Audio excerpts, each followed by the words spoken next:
வணக்கம். இன்னைக்கு நாம பார்க்க போறது வெறும் ஒரே ஒரு படம் தான். ஆனா தப்பா நினைச்சுக்காதீங்க. இது சாதாரண படம் கிடையாது. இதுக்குள்ள ஒரு பெரிய ரகசியமே இருக்கு.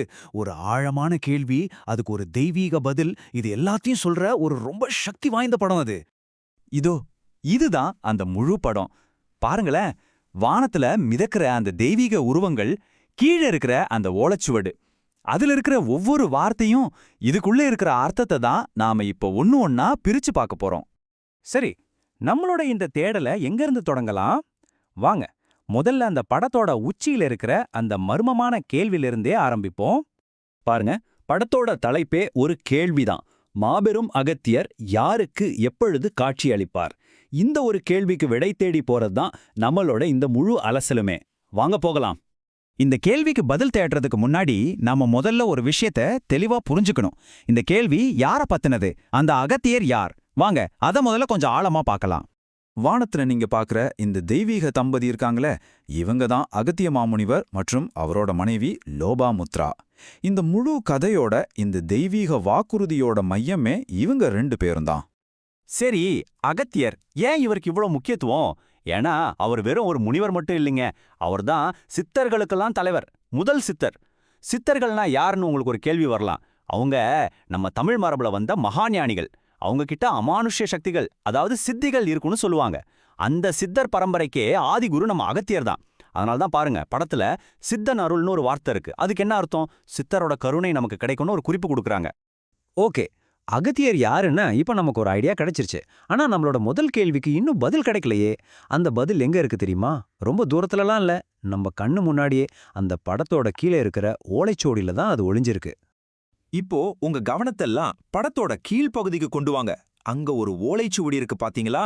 ஆமா, அந்த மர்மமான கேள்விக்கான பதிலும் அந்த தெய்வீக வாக்குறுதியும் அதுக்குள்ளதான் இருக்கு.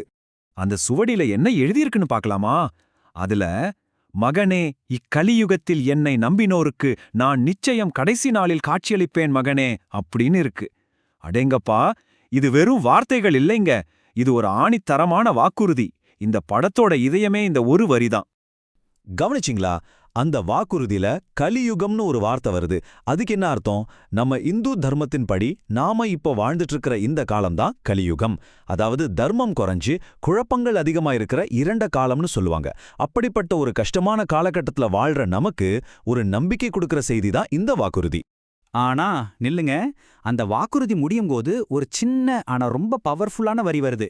இது ஒரு சிலருக்கு புரியும் என்பேன். இதுக்கு என்ன அர்த்தம் அப்படின்னா, இந்த செய்தி பொதுவா எல்லாருக்குமானது இல்ல. யாருக்கு ஆழமான உண்மையான நம்பிக்கை இருக்கோ அவங்களுக்கு மட்டும்தான் இந்த வாக்குறுதியோட உள்ளர்த்தம் புரியும்னு சொல்ற மாதிரி இருக்கு இல்லையா?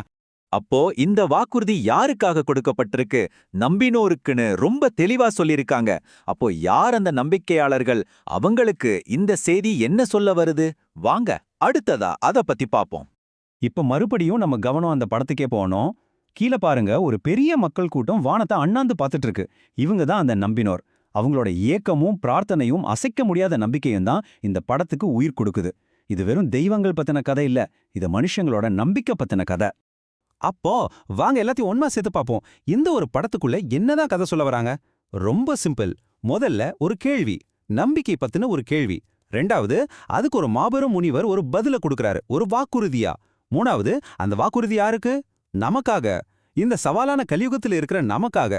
கடைசியா 4வது பாயிண்ட், இதுதான் ரொம்ப முக்கியம். இதுக்கெல்லாம் ஒரே ஒரு நிபந்தனை தான். அது என்ன? அசைக்க முடியாத ஆழமான நம்பிக்கை. அவ்வளவுதான். இன்னொரு சின்ன விஷயத்தை நீங்க கவனிச்சிங்களான்னு தெரியல. சித்தன் அருளுங்கிற வார்த்தை பக்கத்துல 1104 அப்படின்னு ஒரு எண் இருக்கு. இது என்னவா இருக்கும்? ஜீவநாடி மரபுல ஒவ்வொரு தெய்வீக வாக்குக்கும், அதாவது வாக்குக்கும் ஒரு குறிப்பிட்ட எண்ணை அடையாளமா கொடுப்பாங்க. இதுவும் ஒருவேளை அந்த மாதிரி ஒரு அடையாள எண்ணா இருக்கலாம்.